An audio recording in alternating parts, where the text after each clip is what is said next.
Why don't we get started? And I want to welcome you to cybersecurity and the customer journey, maximizing ROI and avoiding pitfalls. I'm Dana Citron, VP of Marketing of OrbitalFire Cybersecurity, and I'm happy to welcome our experts for today's discussion.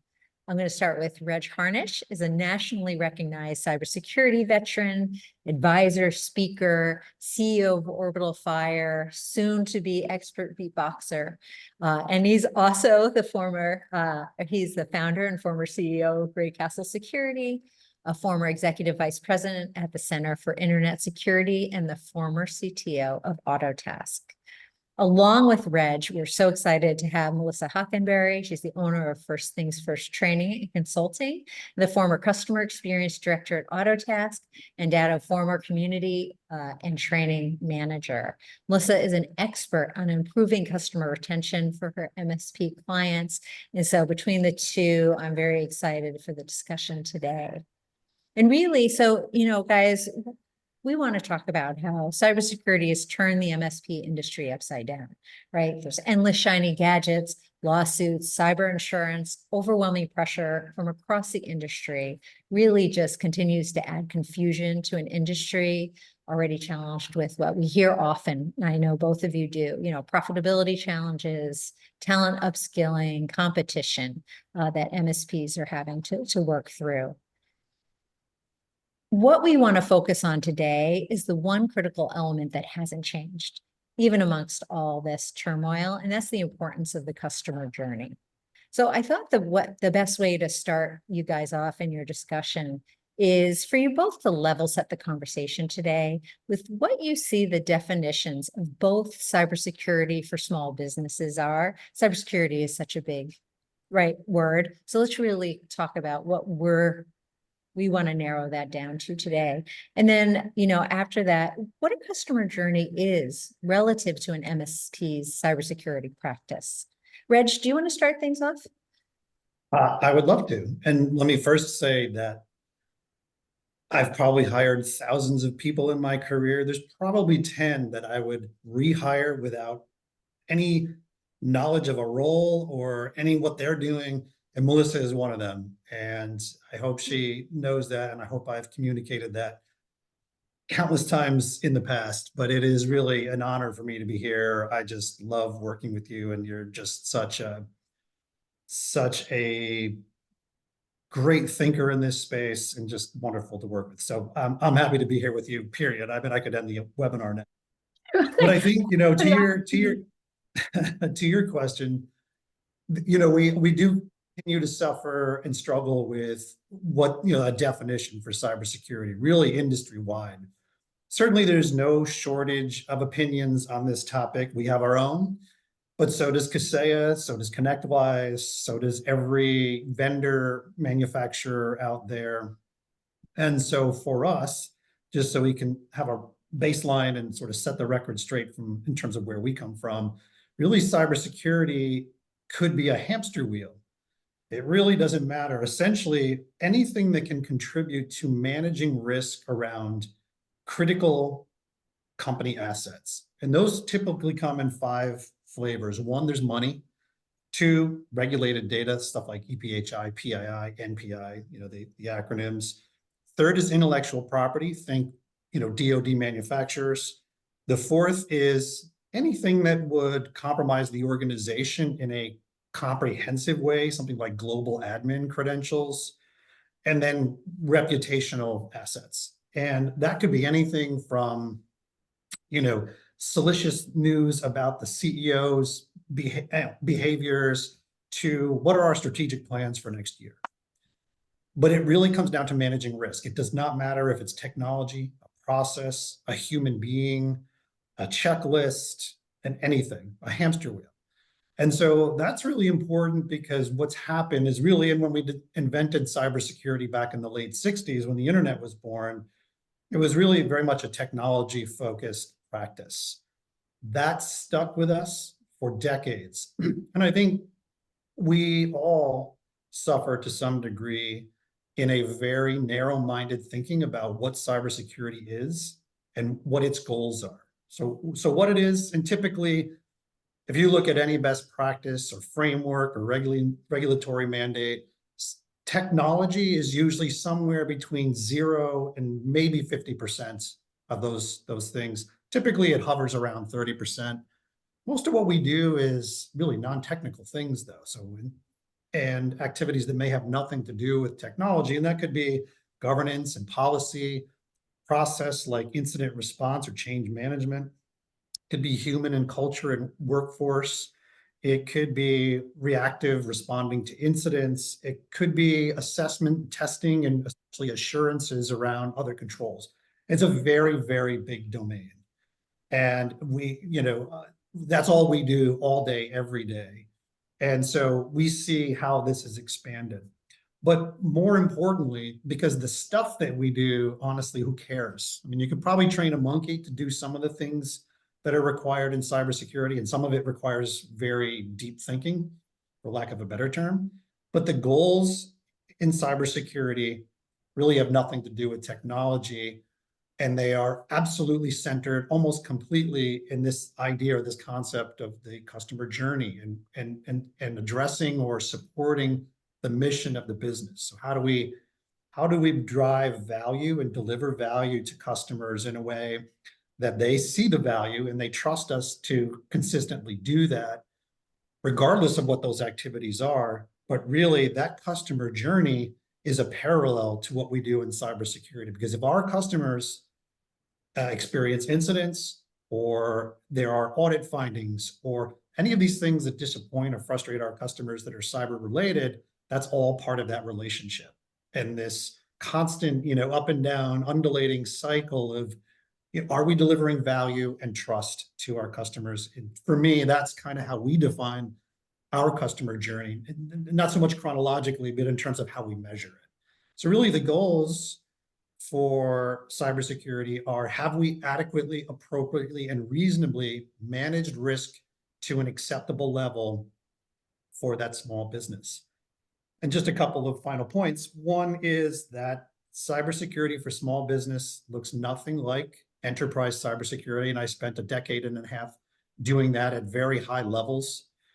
And it requires different thinking than, so obviously, whether it's attorneys or insurance brokers or MSPs, everyone wants to get into cybersecurity. But one of the big challenges in making the shift from IT to cybersecurity is that cognitively, the way we think about and approach solving problems is completely different, almost opposite. So in cybersecurity, for example, it's very binary and it's very direct, meaning if you need storage or a Microsoft license, you buy that asset and then you have it. Whereas cybersecurity is very indirect and uncorrelated, meaning you can spend a lot more time, money, and energy in cybersecurity and actually be more risky, or you have a higher risk. And then certainly there's no shortage of small businesses out there that have done nothing in cybersecurity and have had no problems. They've just gotten very lucky. So number one issue is that there's no direct correlation between your investment in cybersecurity and the outcomes. It really depends on what you're doing, what order you do it in, how much of it you do. The second is that there's a symmetry issue. So with technology, if you look at the studies and the sort of the economics behind this, a $10 problem usually requires a $10 solution. And if a $10 problem in IT goes to $20, well, the solution usually goes to $20 as well. In cybersecurity, because of the asymmetry, meaning offense is way easier than defense, and we're usually reacting to stimuli, because of that, there's a massive asymmetry, which means that as problem complexity increases, solution complexity increases exponentially. So a $10 problem, if not managed, could actually require a $30 solution, and you need to be able to assess those economics. Now, the sort of the modalities of the way we think about cybersecurity are so different.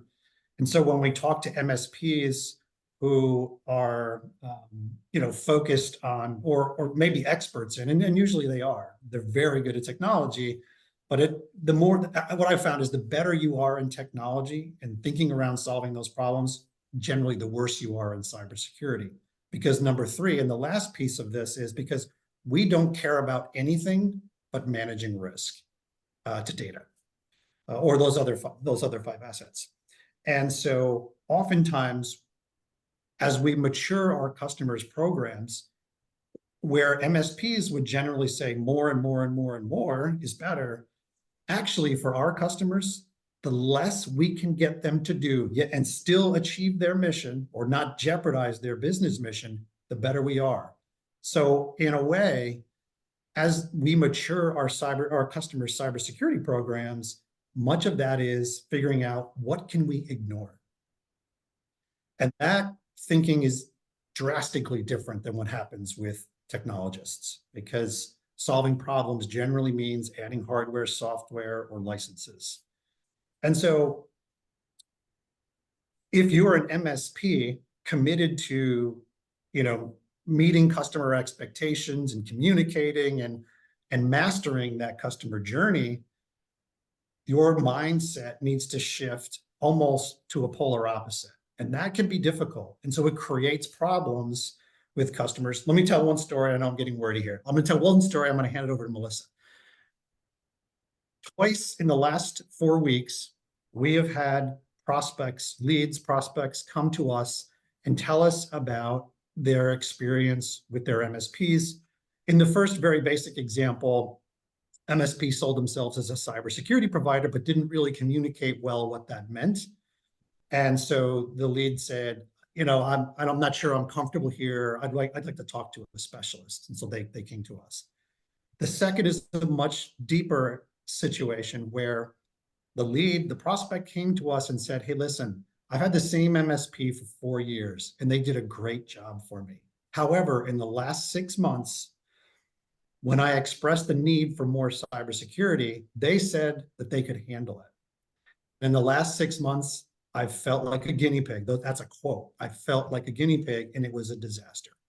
And now the MSP that I had, who I loved for 4 years, I'm now thinking I need to fire them because I can no longer trust that they understand the difference between IT and cybersecurity.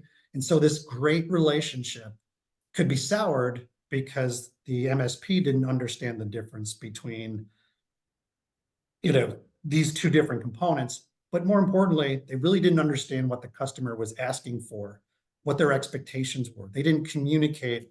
And a lot of what we do is really soft skills. It's not hardcore technology or technical or procedural things. A lot of it is managing risk. And much of that is communicating, educating, helping customers make informed decisions and things like that. All of which, in my opinion, go towards a healthy customer journey. And with that, that's my definition. Long-winded.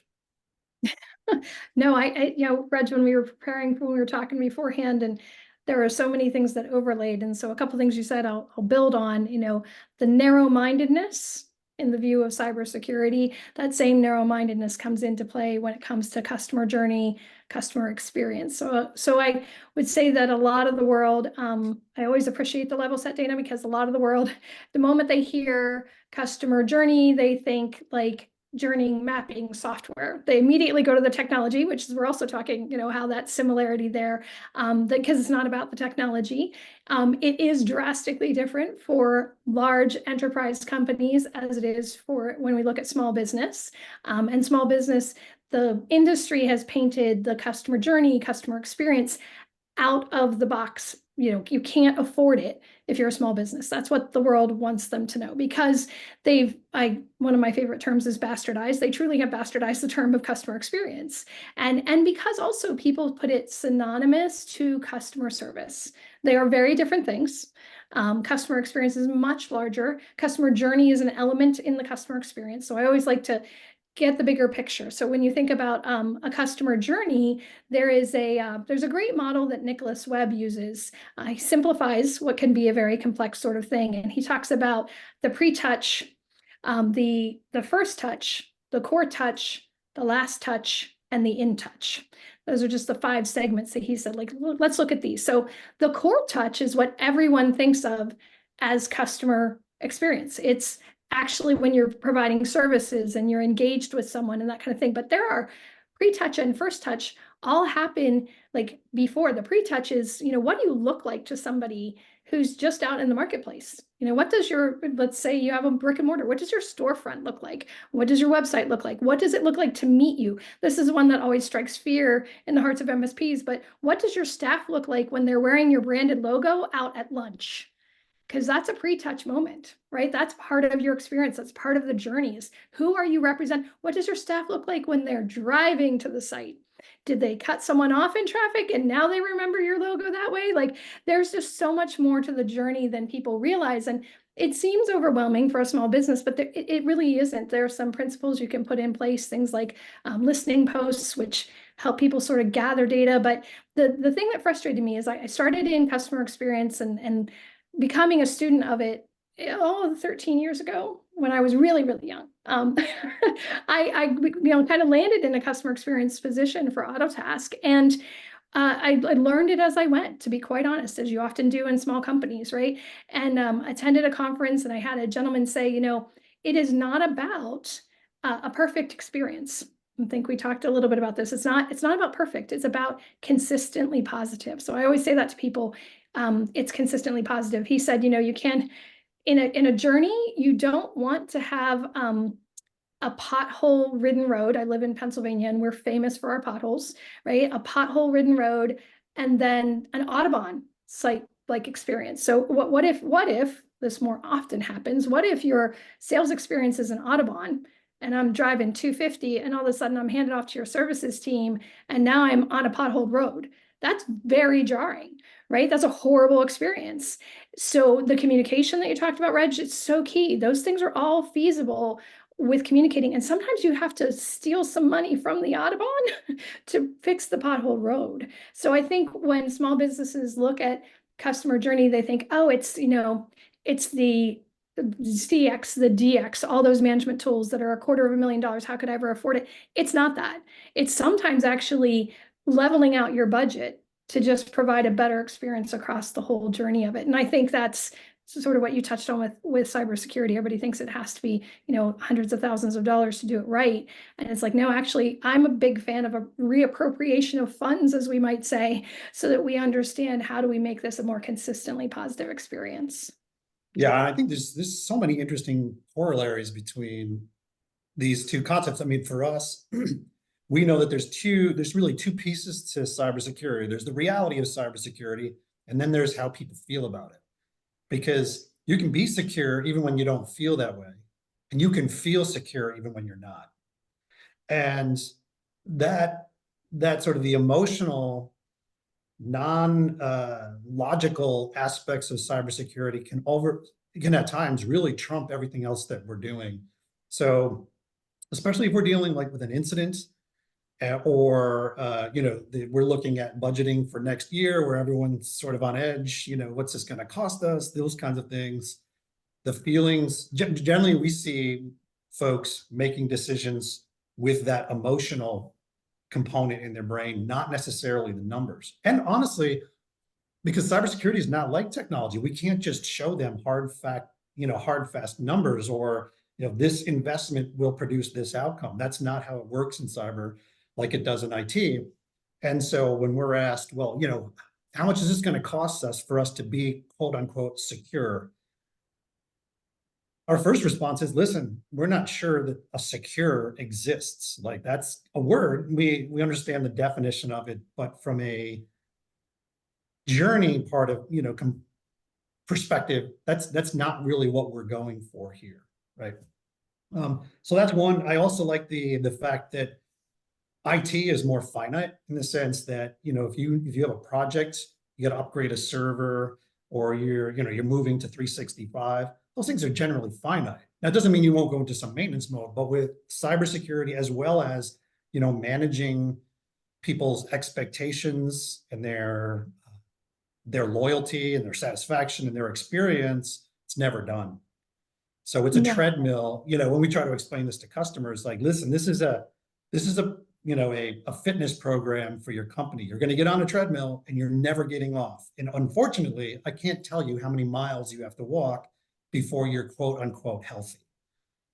Again, completely different, almost opposite to what we experience or the thinking and problem solving in IT.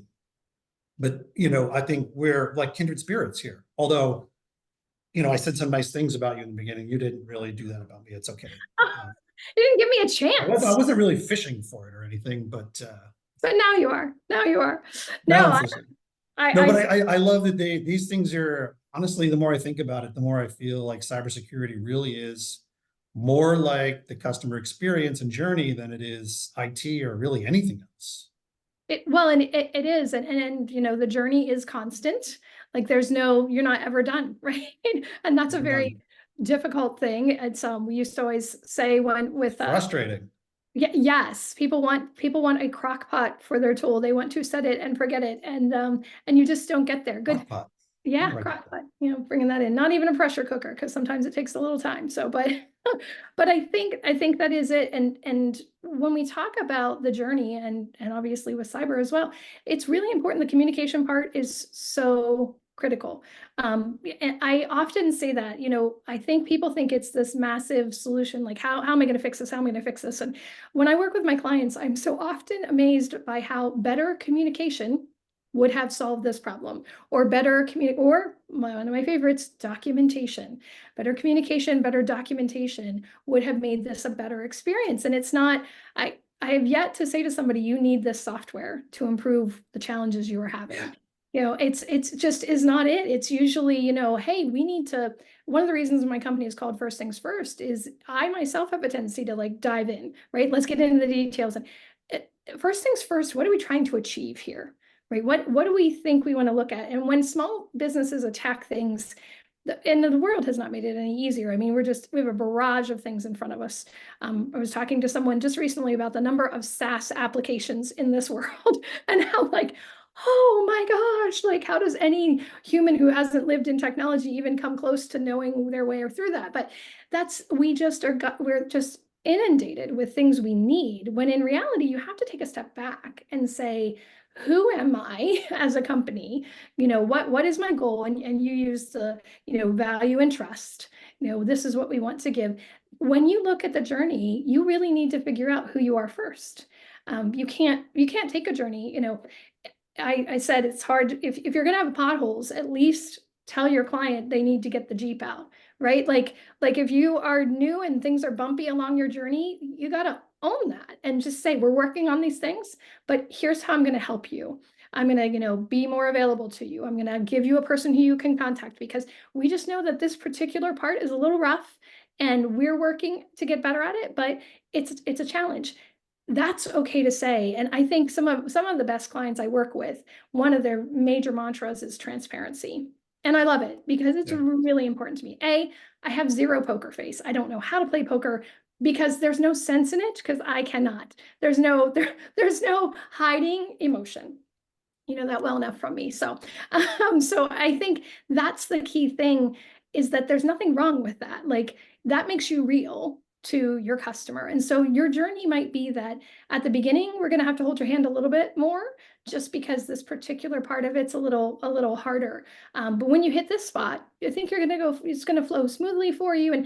And it's hard to admit that, but if you know that you're working on it, if you know you're putting people and processes in place, that's really important. And I stress, and I think Dana, you actually brought it up. We talked a little bit about the internal customer, because you've got to have your employees be part of this conversation, right? You cannot be something without consulting your employees. The research has been around for decades that people do not buy into something when they had no buy-in on it. I'm not going to impose a goal on my team without them actually having a chance to say, yeah, I think we can do that, or help me build it. And the same is true for customer journey. Like the listening posts that I alluded to earlier, those were just simply, I did these long before I started my career in retail. And it was the best inauguration to the business world ever. I would never change any part of that. What I started to do was, I was in a department that wasn't doing well in JCPenney. And so I gave my team a 3-ring binder with a bunch of paper and I said, when you hear of something customers need that we don't have, please write it down. And then each time you hear of it, put a slash. Highly technical, incredibly, evolved, but it worked. And I would get like 90% gains year on year in that department that we were working on because we were listening, right? And we were taking notes, and we weren't just saying, oh, one person needed it, because that's something you have to be careful with, with that listening post. But I was like, oh, there's the name for that thing I did. That was my 3-ring binder, was a listening post. I've done that my entire career, and when I've put things in place, it's always been a conversation. And I think that's it. Like you said, cybersecurity is a conversation, and an ongoing conversation. And you need those little listening posts with your clients. And you're right, like, we can be secure without feeling it. So sometimes there's a reassurance post that we need to know, hey, about this point, you might have to talk to them a little bit more about what's happening. But the same thing with customer experience and the journey. What you put into it is it's not always easy to understand it until something goes wrong and you're like, oh wait, I have the safety net now. I always think about the time when I was trying to figure out why I was so sick, and I was doing the elimination diets of foods, right? And I was like, yeah, I'm going to eliminate dairy, cow's milk. And I eliminated it. I didn't feel all that great. And I put it back in and I felt horrific. And I was like, oh, okay, that was doing better than I thought. Sometimes the absence of something, we don't think it's, hasn't improved things.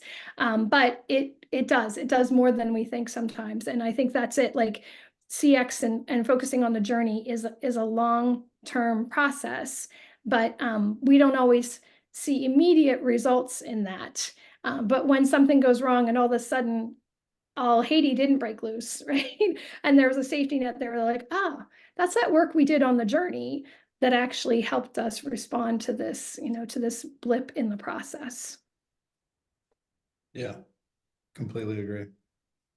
And Reg, that reminds me of something, when we talk about cybersecurity a lot, right? And it was what you were alluding to earlier, what you were talking about earlier, it's having to talk to the client to understand that there's no guarantee of what we do is going to fix it. Yeah. But, right, like you said, you may not see the results today, and you may not see what you've protected yourself against. Right. But over time, hopefully, whether it's employee awareness or what you're doing in cybersecurity, that makes a difference. And so with that, and Reg, I'll toss this to you. How do you blend those things? So it's a tough conversation, I would think sometimes, right? Because MSPs may want to say, like, sure, I've got you covered for cybersecurity, right? It'd be an easy answer. We've got you. When the reality is that conversation is more complex for a small business. Let's hear you. Let's understand really what you need for your business, but there's no guarantees, right? And you always talk about resilience and defensibility, through this. And how do you marry that customer journey that the MSPs can go on? It seems to be so critical when you're trying to have these kind of more nuanced conversations about cybersecurity to them, and reminding them along the way why the things they're doing over time will make a difference. How do you see them kind of marrying those things together?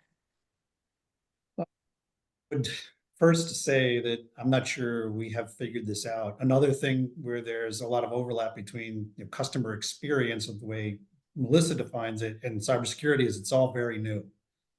And it's certainly new to small businesses who have probably either never really thought about these things in depth, or they don't really have a good understanding of what these things should be or could be, or what the boundaries are, just even a basic understanding of why they would invest in cybersecurity. I think there's a lot of misinformation, disinformation. Certainly the cybersecurity industry at large does them no favors. They love, scaring them, and they love, trade shows and boondoggles. Anyway, but for us, a big part of this is humility, which I think is sorely lacking from not only the MSP industry, but also cybersecurity. I mean, I feel we are in a, and not that we're perfect, but we're in a place where approaching a conversation with humility is kind of unique. And I think it takes our customers off guard when we come in and say, hey, listen, the more we know about your business, the better we can be at serving you and helping you reach your goals. And There are some things you should never expect from us. We're not really going to mandate that you do anything. We're not going to say no. We're not going to tell you what to do. We're going to, in the way a personal trainer would, is so help you understand, if you do this, here is a likely outcome. It's not a guarantee, but there's a likely outcome based on our experience. Or here, if we want to get into data heuristics, here are the outcomes that we've experienced with other customers when they do this consistently, whatever this activity is. And so here's the value of doing X. Here's the potential consequences of not doing X. Here's costs if you decide to move forward. And ultimately, though, not only are we going to be better at this the more we know about your business, but two, no matter what you decide, and no matter what your direction is, your decision is, we're going to be there. Whereas I think in IT, they have the luxury of walking away if something doesn't fit their core competency or their process or their standard configuration. It's our job to sort of adapt our program and the way we manage risk to the customer. Analogy that we like to use, and it goes over fairly well with our customers, is we are like the Secret Service and you're the president. Now, if it were up to the Secret Service, you'd never leave the Oval Office, let's face it. Our job would be much easier, much more quantifiable, much more direct. That makes it easy for us. However, you not leaving the Oval Office means you don't get your job done. You don't get work done. We know you've got to visit, combat zones, and you've got to campaign, and you've got to go out and meet senators, and you've got to do a lot of different things. And so our job is not to tell you that you can't go. Our job is to, one, advise you of the risks of doing said activity. Two, advise you of the potential negative consequences of that activity, or not doing that. So what's the value of not doing that? What are some alternatives, if that's possible? We call them compensations or compensating controls. So here's some alternatives that might achieve the same goals for you. But, Mr. and Mrs. President, no matter what you decide, we are going to be literally walking the box. That's what they call it. So we're going to be standing on all four corners, walking you wherever you go. And we're going to send in an advance team, right? So to assess the situation before you even get there, right? We're going to learn more about your business, your competitors, your industry, so that if you decide to put your strategic plan on your website, whatever, making this up, obviously, we all understand what the implications of that are, negative and positive. And that's managing risk. The customer ultimately says, I'm going to Baghdad. And we say, well, we don't like the idea. However, here are some alternatives you may want to consider. But if you're going to Baghdad, we're going with you, no matter what. And we're going to do everything that we can to make that decision the least risky it can be. That's our job, not to say no, or to prohibit, or to mandate, or to pound our fist on tables and talk about, what everyone else should be doing. There's a word in the IT industry that gives me the shivers. The word is need. Mr. and Mrs. Customer, you need to do this, or you need to buy that, or you need. And when I hear that, I think to myself, how do you know that? How do you know what they need? It's like saying I need push-ups. Okay, I'm not going to argue that push-ups might not be a good thing for me, but how do you know that that's what I need until I decide that that's. So we avoid that word at all costs. There's no such thing as need.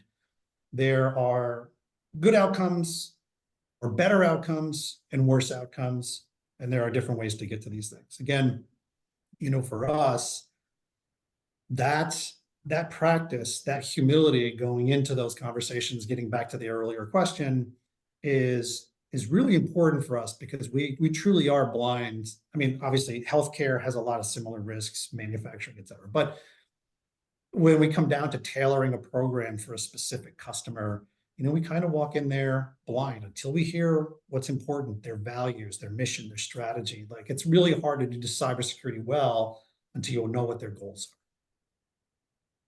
are. I think it's cool to see, Reg, the transition. I mean, we've known each other 20 years now. We were 14. 25 years, right? Almost. No, 20, I think, 20-ish. Yeah, At I least started 20. 20, Yeah. yeah. Yep, yep. And just to watch your progression, as a leader is very cool to see too, because You I didn't think, need to compliment me, Melissa. I was kidding. just take it. Thank you, Melissa. Still Thank you, trying. Melissa. Still trying. But I mean, the humility in general, not a phrase, we need more of it for everywhere, I would say. But I think the key thing that you brought into it is the serving concept, because I think that if we don't, I think a lot of people could look at these two things and say, there's no way I can give my customers a great experience and keep them safe. And I think that's like a really, really wrong way to look at this. So if we really truly try to blend these two things, it's like, oh, you absolutely can, like this is how you can do it. It takes investing in relationship. And we've talked about the fact that very technical people don't always necessarily like, oh, I really want to get in relationship with these people. I just want to fix the problem, right? I just want to fix it and take care of it. But everybody is much more, when they realize that, like when you can kind of bring it down to the lowest common denominator, you can see that everybody does have certain things that are common as humans, and being secure is one of them, and being appreciated is one of them. And I think when you can put those two things together, there are very few kids that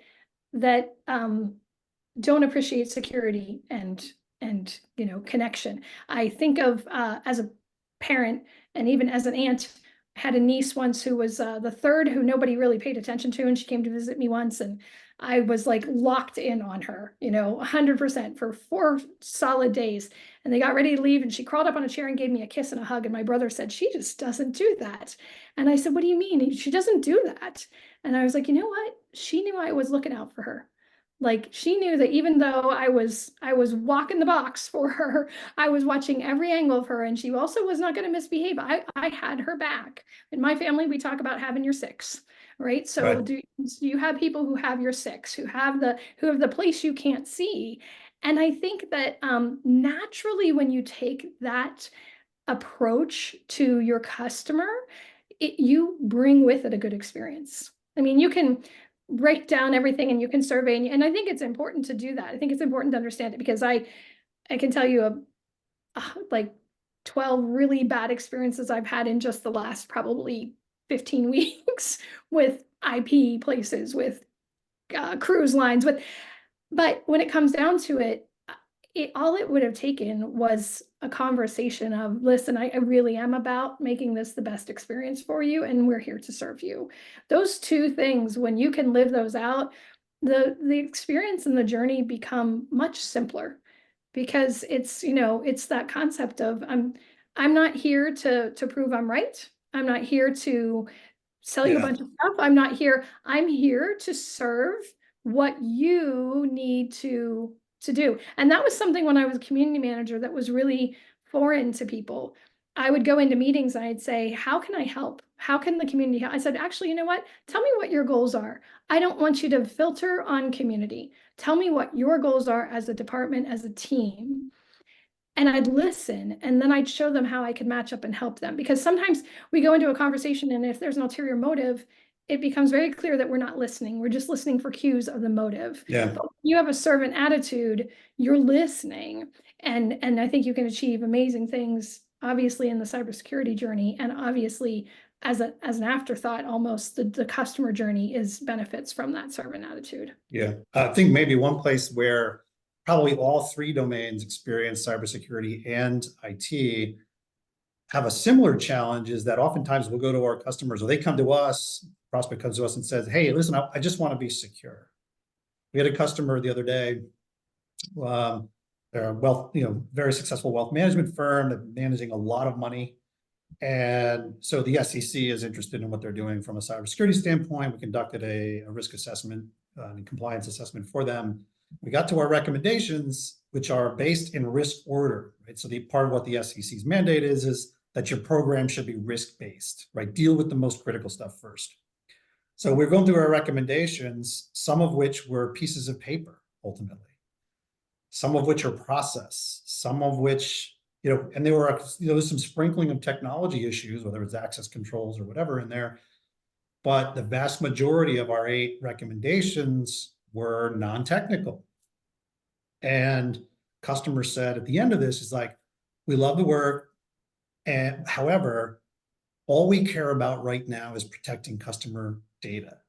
We don't care about anything else. Can you tell us, can you reorder this list or rebuild this list without considering what the SEC cares about or any of this other stuff that may not be directly relevant to? And we said, absolutely.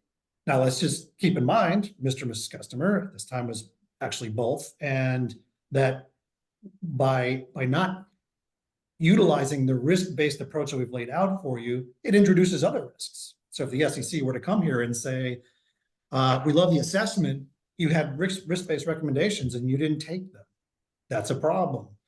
It's like doing a vulnerability scan is almost worse than not doing vulnerability scans, because now you know where the vulnerabilities are. And if you don't do something about them, now you look negligent. So we had to have this conversation with them and say, absolutely, we can provide that list. We're not going to change our report. We'll do a separate list. Absolutely. If those are truly your goals, we want to figure out a way to help you do that in the most meaningful way. But they didn't really know what to expect. And I think MSPs have a similar challenge, as do MSPs who are looking to improve their experience skills, which is, I don't even know what to ask for. I know I want to be more secure or more compliant or whatever word the customer uses, but they don't really understand enough about the subject matter to even prescribe some basics of what is important to them. And so I think we all share that issue, because certainly the experience stuff, not only does it sound like, touchy-feely nonsense, like cybersecurity sounds like crazy voodoo. And then there's IT, which, let's face it, I mean, that domain has expanded so unbelievably over the last 20 years. Like, how could you possibly really know what to even ask for? So we definitely struggle with that. Our customers struggle with that. And I imagine you do too. Yes, definitely. The where to start, where do I even start? Where to start? Yeah. Where do I start? That's a conversation. And I love your vulnerability test, because I can say yes to that and see you a customer survey. From my perspective, people were like, well, I should survey my customers. I'm like, do you have the person power to respond to negative surveys? No, don't survey. Because that's like running up to somebody's doorbell, ring the doorbell, and running away. Like, that's bad. Like, don't survey. And I mean, that's always the thing, is like, or, oh, I'm going to do a transactional survey, or I'm going to do, and I'll just say, how are you ready to respond to that? Because I will tell you, a survey is a good, just like a vulnerability test is probably a start, right? Like, it's at least okay, but are you ready for that, for what comes back? Because with surveying, we can do it in a small scale, right? I can say, okay, let's survey this group of people. And then can you respond to it? Let's say 50% of those things that come back are negative.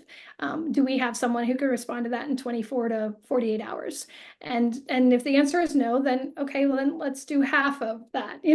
Always trying to find what you can scale with it. But you're right, people don't know. And again, I will go back to the fact that if you search customer experience or CX on the internet, on the interwebs, as I like to call it with my mom, you are going to find astronomical articles about, articles of companies who are, somebody rates their hot dog pour at Wrigley Field and they know where they are and they bring them a better, I mean, yeah, it's amazing, but that's not where we start. Yeah, and that's the struggle. And I think that's where my passion is with bringing this to an SMB, is that there's so much you can do. You can do this. Like you said, it's the cybersecurity voodoo, and this is the mystical. It's like, no, there's facts to this. There's hard and facts measures of how we can improve this experience.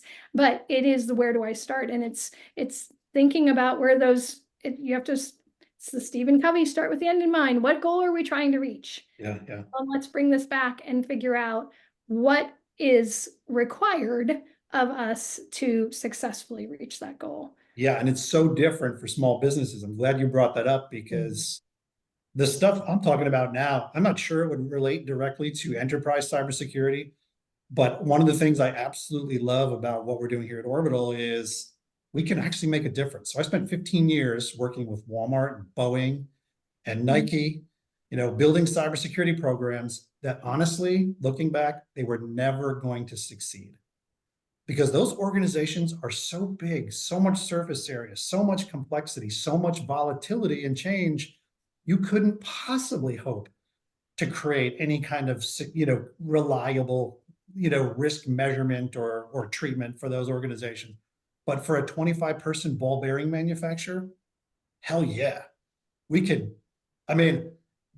know everything. We can get to a level of quantification with a small business that we could never do, even with a mid-enterprise organization. So for us, it's super exciting because we know if a small business comes to us, we can make a real difference. And it's not a microwave, not exactly a crock pot. You're not going to be waiting, 8 hours. Mm-hmm. So that's super exciting for us. And I think, I think the journey part of this as well, it's nice to when you do work and you see outcomes immediately. Yes. You know what I mean? Yeah, I spent 11 years talking customer experience with in a relatively middle-sized organization and made very little traction. So I think that's when I was like, okay, I'm going to step out. And there were little good things, but it feels so good to work with, that MSP that has, 15 people or so and have a conversation of like, hey, we can improve this. We can make your life better. I learned very early on in my career that my best days were when I taught someone something and or made their life easier. And that's always been the way I looked at things. And that's been so cool this way, because you're right. I think this is why I like the market. People will say to me, well, if you ever get big, would you? And I'm like, no, because, and I say to people that I meet, I've talked to a good number of college students recently and high school students. And I want to say to them, like, never turn down that smaller company offer if you really want to learn, because no one ever gave birth to a 5,000 person company. Like, they don't start that way, right? All greatness starts in the same way. And I love being part of that potential greatness. If the companies I work with go on to be that, awesome. If that was their goal, that's wonderful. If they just sustainably continue to do amazing work and help their customers and in turn keep dinner on the table and vacations rolling for their team, that's also a phenomenal accomplishment in my mind. So, but you're right, it's really different depending on the size, but I like the impact I can make where I am. Absolutely. Yeah, really gratifying. So when we're, for anybody that if you have any questions for Reg and Melissa, please ask them. And, while we're waiting for questions to come in and to wrap this up, this has been such a great conversation. If you could each just give, when we loop back to where to start, what would be that one piece of advice that you want the MSPs, those listening today, to take away today of what they should do next, because we've talked about so many pieces. But what's that kind of, laser focus of what are the questions they should ask themselves, or what's the next thing they should do if they really want to kind of move forward in this more, customer journey focused I'll let cybersecurity Reg experience? start because I didn't give him any compliments, so I'll give him. Mert. Some people love my response. I get this question all the time. Some people love this answer. Some people absolutely hate it, but I'm going to give it anyway. The real starting point for cybersecurity is very similar to a starting point for a life change around personal fitness. So living a healthier lifestyle, because nothing I can say to a human being is going to change their mind permanently, consistently, reliably around eating more kale, getting more sleep, quitting drinking, whatever it is. Something has to happen in that person, and that creates an incentive, a passion, we call it the why. Find your why. Why are you doing cybersecurity? Like, what is it you want out of this thing for your business? Like, what does success look like? What are the goals that we're going to continuously pursue? Finding that why is really important, because I can come to you with pills or prepackaged meals or an exercise plan, but unless you're really bought into it, none of that stuff is going to work. So, you know, when we think about cybersecurity, we love that there are just so many great analogies out there, and it helps people reframe their thinking about cyber, because it's very much about the motivation and soft skills and compensating for failures or inadequacies or pursuing goals that finish lines that you never reach.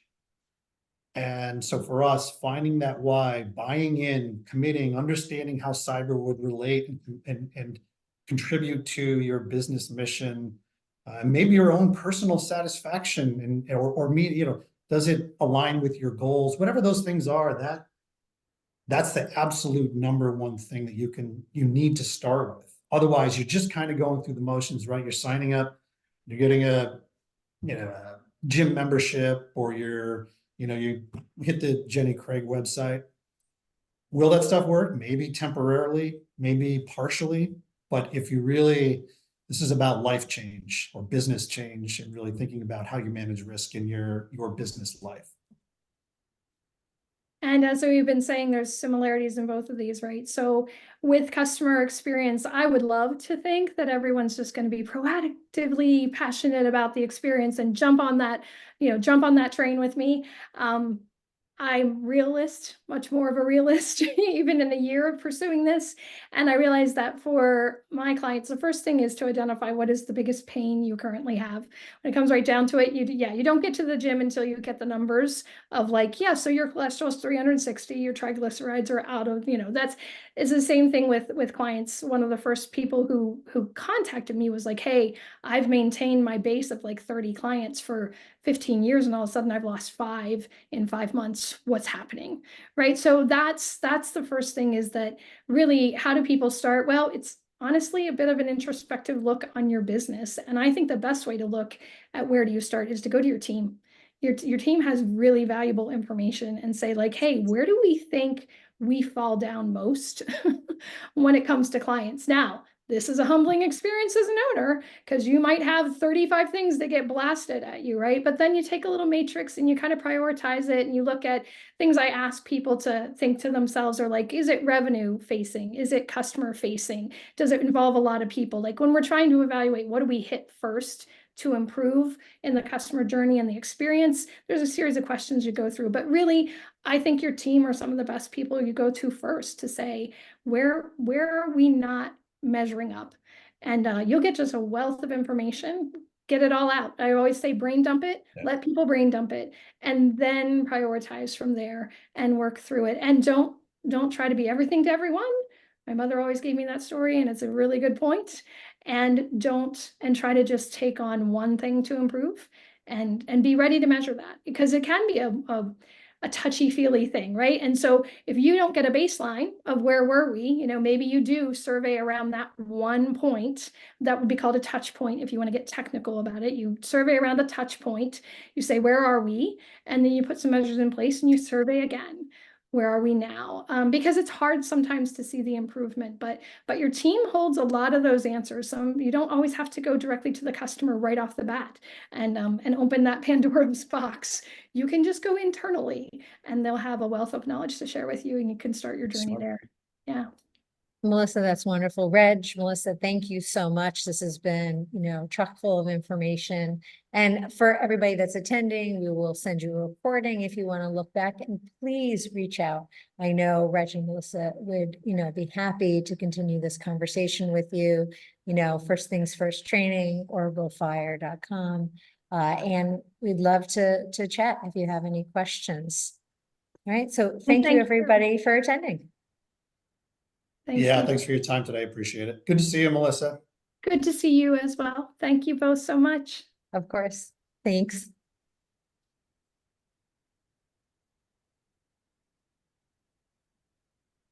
Melissa, hang on a second.